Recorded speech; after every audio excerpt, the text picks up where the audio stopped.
Hello and welcome. It's The Chat. I am Manny.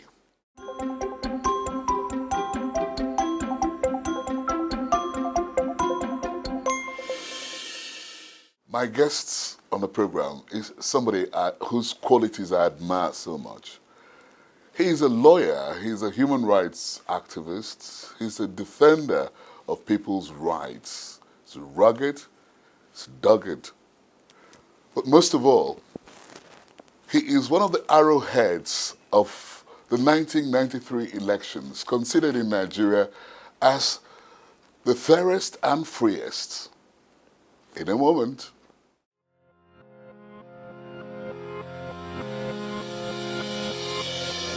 Malam Bukhari Bello is one of Nigeria's brilliant lawyers.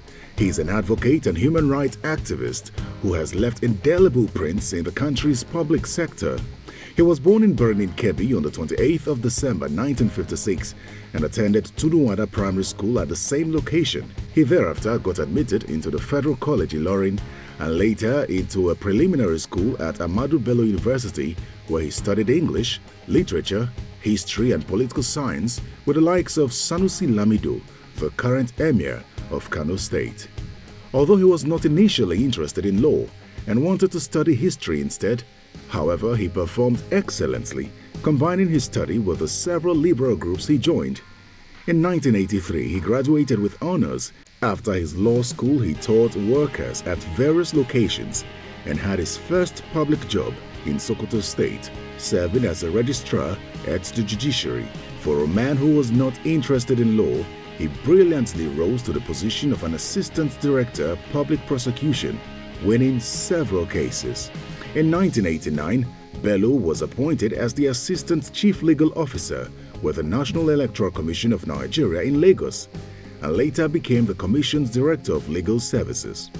During this time, he was the architect of all the transition and electoral laws that led to the successful elections at all levels, especially the June 12 presidential elections in 1993, which was adjudged by local and international observers as the most free and fair election ever conducted in Nigeria till date. Bukhari Bello was appointed as the Executive Secretary and Chief Operating Officer of the National Human Rights Commission. While in public service, Bello at various times attended several institutes and fellowships, which built his professional network and earned him several awards. Some of them include Fellow, International Dispute Resolution Institute IDRI, and the prestigious Nigerian National Honors Award of Member of the Order of the Federal Republic MFR. Bukhari Bello is married with children and enjoys sports, reading, writing and traveling.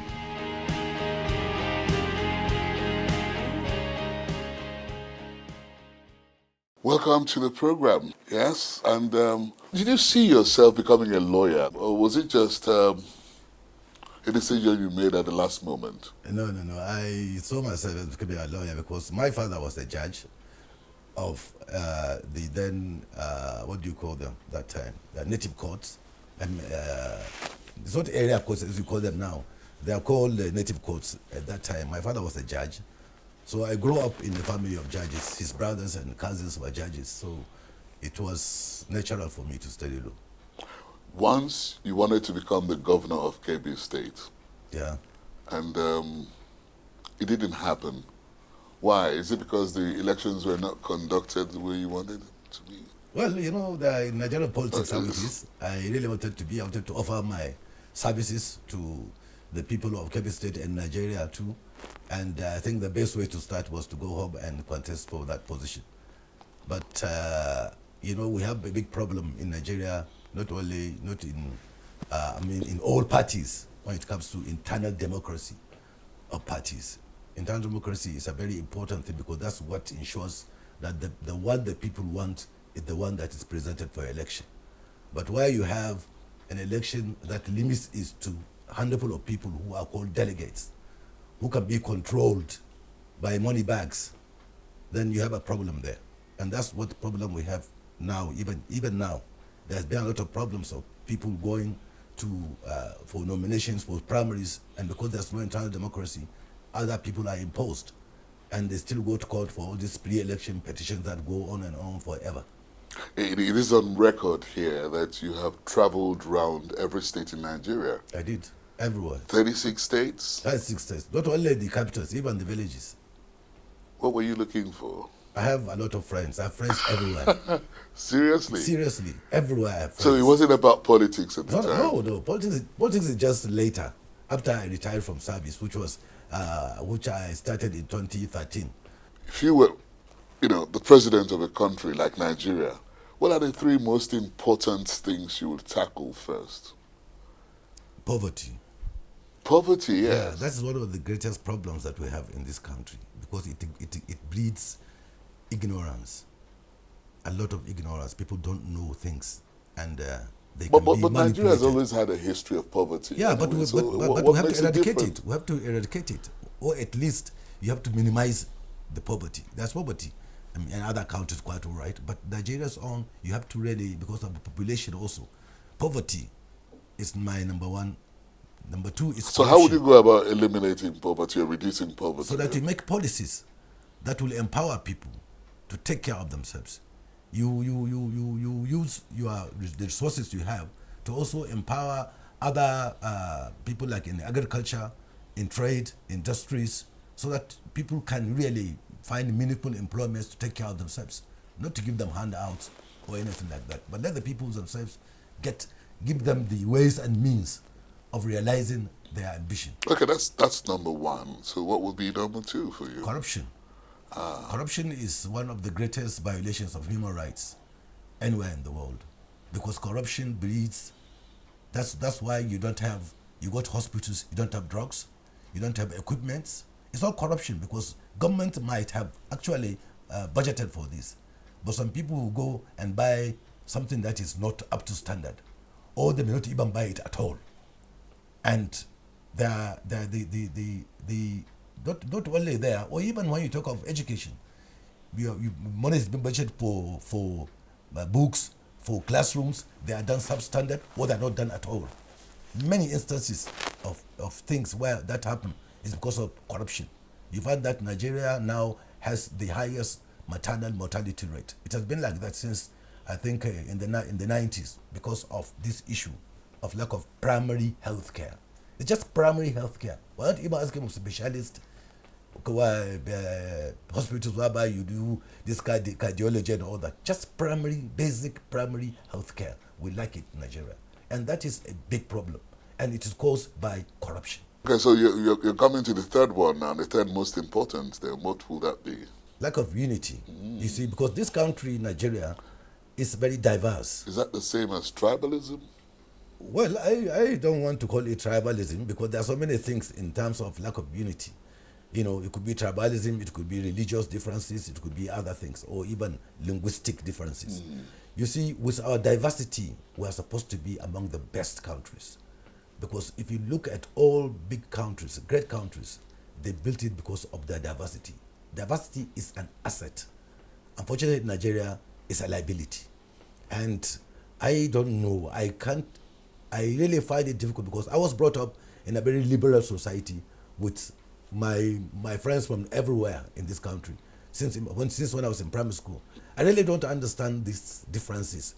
I mean, it is something that came later in life when I see people, but I still maintain my own, my own mind about it. I still maintain my own position, that I don't see what's wrong between you and me, no matter where you are. I was just thinking, in 2015, when you were trying to become governor of Kebbi State, what sort of promises were you taking to the people there?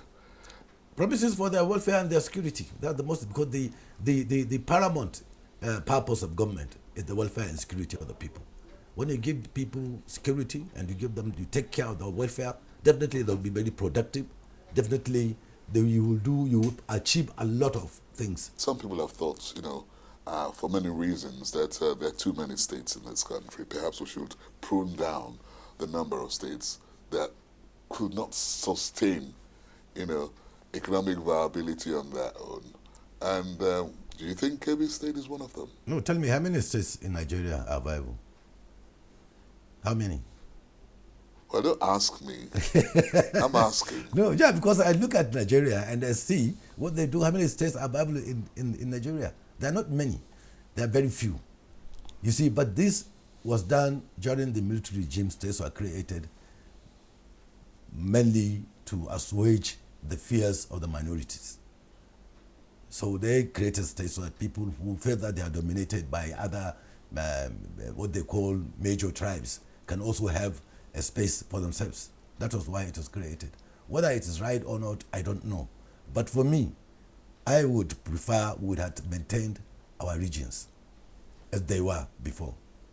That would have been more. How many of the regions? Once there were 3, then become four. There are 4. The ones that were created constitutionally. Northern region, Western region, Midwestern region, and Eastern region. I wish we had maintained that structure. But what worries you most about our politics today? Well, the greatest problem about our politics is lack of internal democracy within the parties. And so the people who are supposed to elect, who are supposed to elect the candidates, do not have a choice. The people are imposed upon them because they don't have that right to go and. Only a few cases. Like when you are going to do primaries, the ideal thing is that all party card carrying members should go and vote for the person who should be there. But in most cases, we do indirect primaries by appointing delegates. These delegates, all of them were appointed by the governor who was there. If he's contesting, how could they vote against him?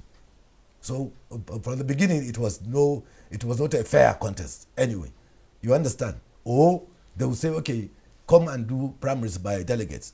Maybe the person who has the largest purse, who has more money, is going to win. But the person with the more money doesn't mean that he's going to give the dividends of democracy to the people when he comes to the power. I was just about to ask you, the quality of politicians we have in the country today, do you think these are the sort of people that will, move the country forward? A lot of people don't think so. I don't think so too. Because you see, Nigerian politics is a politics not of service. People are in politics to make money. People are in politics to plunder the nation, our commonwealth. People are in politics just for self-aggrandizement, but they don't serve the people. Actually, the people serve them, because people enter politics and before you know it, they have emptied the treasury. How can we stop this trend? Because it's all about money, isn't it? It's all about money. If you have money, you can become even the president of this country. Yeah, so that's Is why. that not so? Yeah, that's why we say, well, sometimes right now we have a president who had no money, and he became president. Well, that's an exception. But generally speaking, people with money in Nigeria are the ones that win elections because they manipulate the system and manipulate the people. And then the parties themselves, like I said, which I keep emphasizing, lack of internal democracy within the party, whereby they could allow all card carrying members to go and vote for the person they want in the primaries. Then you know that you are defeated fairly and squarely because everybody was given a chance. You have the chance to go around and converse and do this. And then again, the issue of education. Our people are not really very educated about issues. And some of them, because of the poverty that we have, can be seduced by some pittance, and they will take it and think that, okay, that is what they are. So you need a lot of education to public enlightenment about issues. You need also to show example of people who plunder the wealth, the commonwealth. Show example of sanctioning them, punishing them, taking them to court and prosecuting them, and to show that they did what they are not supposed to do, that they took money from there, or they did this, or they took this person's land for themselves because they have the power to do so. If you were to have dinner with President Ibrahim Babangida and President Muhammadu Buhari, who would you prefer to have dinner with? Of course, Muhammadu Buhari. Why? Because he is. I believe that he is a much more honorable man. Okay, and he shares the same name as you. No. That has got nothing to do with it. That's got nothing to do with it. Don't forget that Ibrahim Babangida was the one who annulled the junta of election. Okay, that's enough pain for you. Yeah, and I told you that set Nigeria backwards so many years, and we have not recovered from it up till now. Have you ever confronted him to say that to him? Why should I? Okay. Yeah. Well, let's take a break.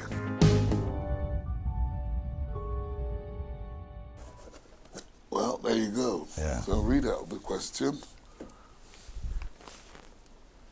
Have you ever encountered any violation of your rights? Wow. Have you? Yeah, I have. Tell us about it. Well, the next most time. interesting one that I would say. So your rights have even been violated. Yeah, no, there was attempt to do so, but I had to come in and, take care of my rights too. Okay, what was this right that was violated? In this very house that we are sitting in here, this very house, sometimes I can't remember, was it 2002 or 2003 or so? Julius Berger, that's the house opposite me here. There was a rock and somebody wanted to build. So when they come in the morning to do it, then they left notice on all our doors on this street that tomorrow they are going to do this. Therefore, they advise everybody to move away from the area for a certain time. That is, the next day was going to be Friday. That we should all be away for about some certain hours and come back maybe around 5 or 6. I come back from work around 9 o'clock. Normally, I stay in the office very late. So I come back around 9 or 10. I saw the notice. It was already night. I was so, furious about it. I said, how could anybody do this? How can you come and disturb the peace and tranquility of a whole neighborhood just because you want to build a house and that's why you want to remove a rock? There are many ways of doing so. So I quickly prepare papers. Early in the morning, I went to court. We went to court to restrain them from doing that. And that was it. The court gave them injunction that they should not do anything like that. And that's how we stayed. So they had to go. The house is now built up, but they had to find another way of doing it. So you can see that's one area that I felt my right was threatened, and I took prompt action against Julius Berger. You have a national award. That's it. Right? That's the MFR. Yeah. You got this award in 2000. What year was this? 2003. 2003. That was under President Obasanjo. Yeah. Why do you think you were given a national award at that time? Well, actually, I was taken aback when it was given to me at that time, because I know that we had a running battle with President Obasanjo on issues of human rights. By then, I was the Chief Executive Officer of National Human Rights Commission, the Executive Secretary.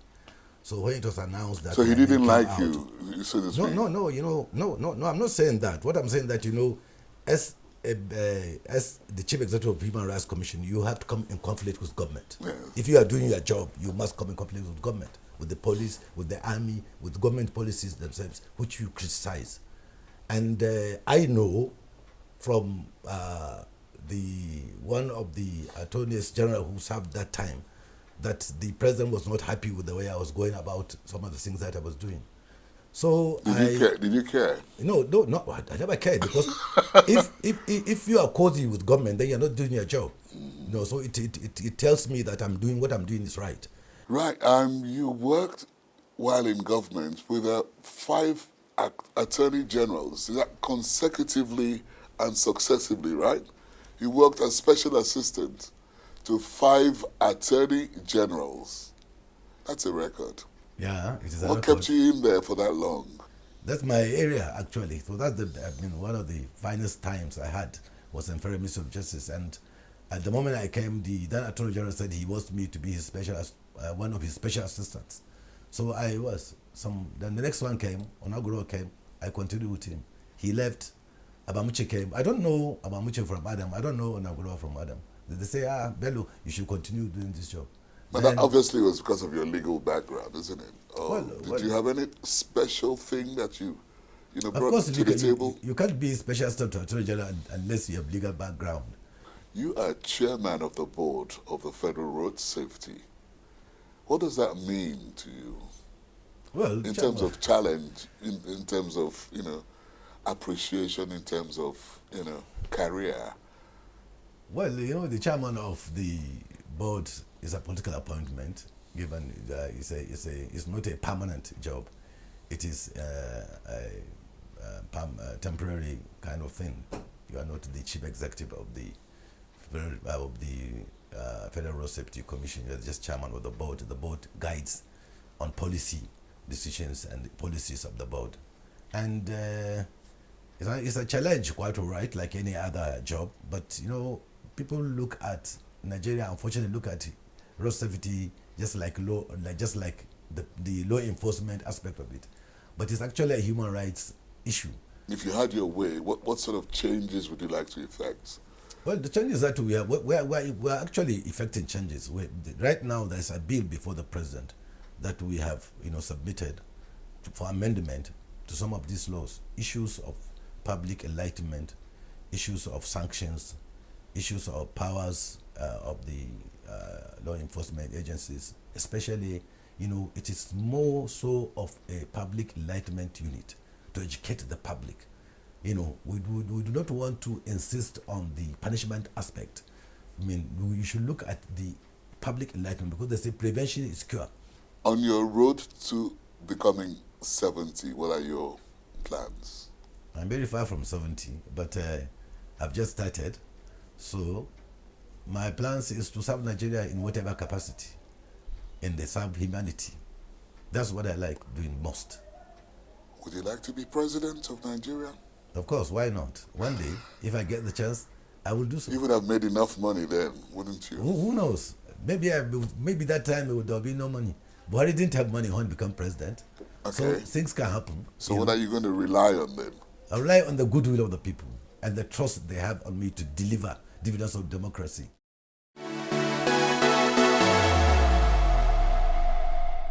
Now, this segment of the program, Castaway, allows you only 5 items to take along with you as you're being cast away to an island for 10 days. What will these items be? Castaway. Well, number one, I would want to go with a copy of my Holy Quran. Okay. So that will give me a chance to further, educate myself. Second, I would like to have a transistor radio, then a phone, Okay. A lot of papers and pen to So write. that's some writing material. Writing materials, yeah, Okay. so that I can write. Do you write a lot, or you prefer reading? Which one? I do both. There's the last one now, number 5. Okay, I'll go with my praying mat. Okay, your praying mat. Yeah. Of course, that's expected. How many are there at home? Wives? I've got one wife. You're insisting on that. By this time, isn't it obvious? No, but it is not difficult to say that most people, you're a Muslim. I mean, you're entitled to 4 wives. That is a wrong interpretation of Islam. Is it? Even by people who do it to suit their own, feelings or the way they want things to be done. Tell me about that. So I'm wrong to think that as a Muslim, you're not entitled to 4 wives? Well, it says you are entitled, but there's a caveat to it. Can you explain this then? It says that you can marry 1 or 2. Not that you just marry 4. No, they say you can marry 1 or 2 or 3 or even 4. But the caveat is that you have to be just to them, to be justice, to eat them, to them equally. Okay. And as a human being, It's not something you can do. Is it? No, It's not something you're capable I'm of. a human being. I'm not perfect. Therefore, it's so difficult for you to do justice to 4 or 2 or even 2. Okay. Even the one that you have to think. Sometimes you don't do justice. You know that. Yeah. Even the one that you have. So what more when you have multiple? So did you marry your friend? The woman you married, was she your friend, or was just by the way? No, we met in different circumstances, but not that we have known each other for a long time. No, but we met and we clicked, and that was it. Wow. Yeah. Clicking. Yeah. I'm trying to understand that. Clicking. Okay, but I mean, she's left you with many children, hasn't she? Yeah. Lovely. How many are there? 6. You must have been hardworking too. Yeah, I'm very hardworking. You have our best wishes, in the future. Thank you very much, Manny. Thank you for having me. Thank you very much So, for being on the program. thanks a lot. It's been the chat with Bukhari Bello, and I am Manny. Bye for now. The Chat is produced by Channels Television. You can watch it again online. Just visit our social media platforms: Twitter, YouTube, Facebook.